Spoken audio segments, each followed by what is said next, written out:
The next subject that we're going to discuss just briefly is success.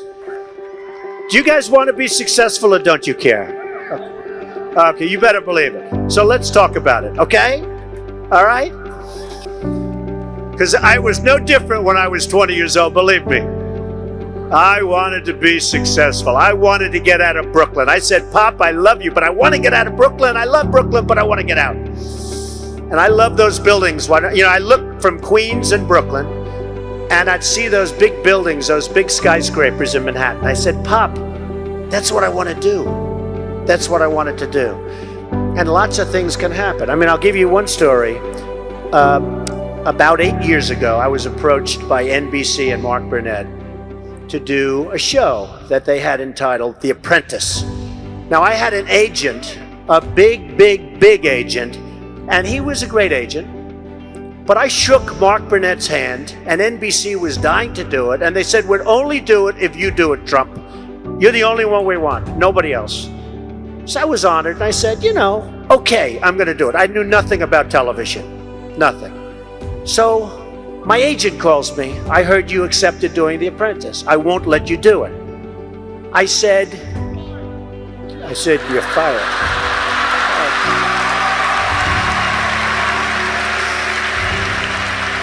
He's worse than me. I did say that, but I waited a little while. Okay, you're tough. So Jim said, Donald, in the history of television, there's never been a primetime show about business or what you're trying to do that succeeded. I said, I wish you told me that. Then he said, and only 3% of the shows that go on television make it. So in other words, you're probably going to have a failure anyway, but you'll definitely have a failure. I'm your agent. I do not want you to do this show. So I said, Jim, I have a problem. I shook the hand of NBC, and I shook the hand of Mark Burnett, who also is known for having done The Survivor, which is another great one. I think Apprentice is better, but these are minor details. I said, I shook the hand. He said, doesn't matter. You can't do it. I said, I have to do it. Anyway, time goes by. We do the show. It goes on. It starts at number 10. It goes to 8. It goes to 5 and 4. It then goes to number 2. And the following week, it's the number 1 show on television. And I knew it was good because I didn't know what the word rating meant. I didn't know, is that good or bad? But I knew it was good because the chairman of NBC called me. It was my birthday. And it was 7 in the morning. And he called. He said, Donald, I just wanted to wish you a happy birthday. Now, to me, as an instinctive businessman, that means we're doing okay, right? My wife said, who was that? I said, that was the chairman of NBC. He wanted to wish me a happy. She said, darling, it's like 6:30 in the morning. So we went out, and I get a call from the agent. And he calls me also. But his call was like at 8. He said, Donald, congratulations. I'd like to see you. I said, Jim, what do you want to see me about? He said, well, your show just hit number 1, and if you don't mind, I think I'm entitled to a very substantial commission. Oh, he's worse than a real estate broker, Jerry. So I said, how much do you think you're entitled to? Well, how about $2 or $3 million? I said, Jim, you're fired. And that was it. That was it. But remember this. Okay, the story is long, but the point is, number 1, I shook hands. I want to honor my handshake. I would have, had I not shaken hand, I would have really listened to Jim. So that's important. Number 2 is, sometimes in life to be successful, oftentimes, most of the time, you have to follow your instincts. You have to follow your gut. You have to. Your parents may say wrong, your whoever may say wrong, but you have to do it. Now, speaking of that, you've got to love what you do. And I've seen so many instances where people with great talent went into things that they didn't love, and they failed. I would always say to people, and I'd see people, and I'd say, you got to love what you do. Because, if you love what you do, you work harder. But it's not work. I just bought Doral. I was telling Jerry, I just bought Doral, 800 acres in the middle of Miami. Gorgeous. I'm so excited. I want to fix it up. It's sort of not so nice now. It's got the big tournament. It's got everything. But it was run by Wall Street people. Wall Street people aren't good for fixing things. They're good for moving paper. That's not good. That's not what we want in the country. I want to do sort of a version of what you did here, but I have many, many jobs like that. I love taking things and fixing, taking things and building.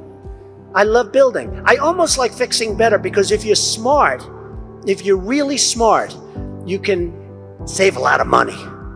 When the building is there, the foundations are built, the steel is up, the walls are up, and then, you have people say renovation costs you more money.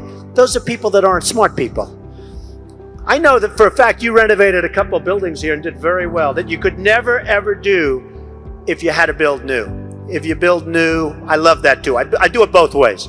But there's something great about the renovation project. So, you've got to love what you do. You've got to work hard. Never, ever quit. Never, ever give up, because that's the other thing. I've seen people that are super genius, but they don't have that gut feeling. They don't have that stick-to-itiveness, that never quit. And I've seen people that almost made it and failed because they couldn't go that extra mile. They couldn't do it. So you get something, you never ever quit, never ever give up.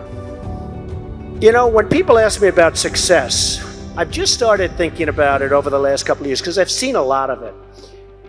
You have to have an ability to handle pressure because no matter how successful you are, I have many, many friends and enemies, a lot of enemies too, I don't care, but they're smart. I have a lot of enemies, and I've watched people and I've seen it. And people that can handle pressure can be entrepreneurs, can be successful. Now, I have some friends that are really, really smart, but they can't handle pressure.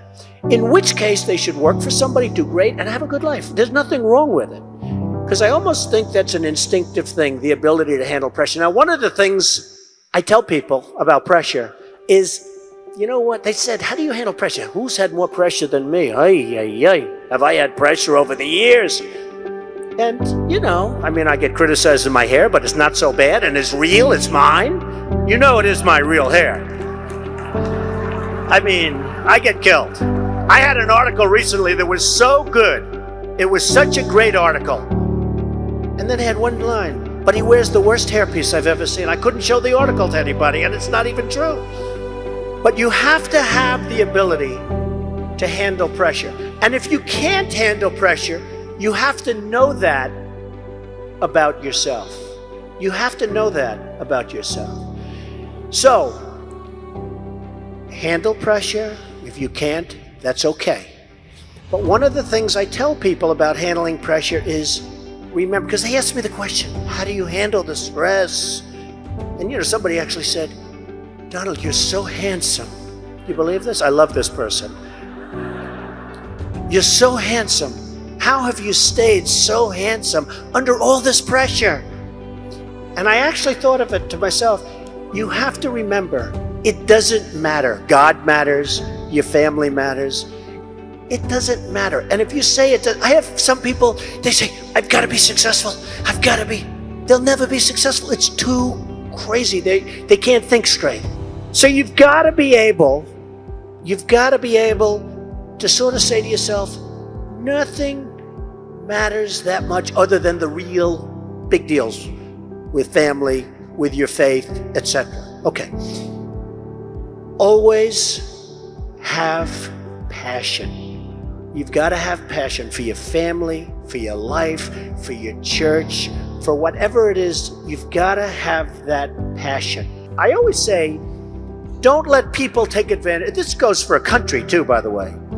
Don't let people take advantage. Get even.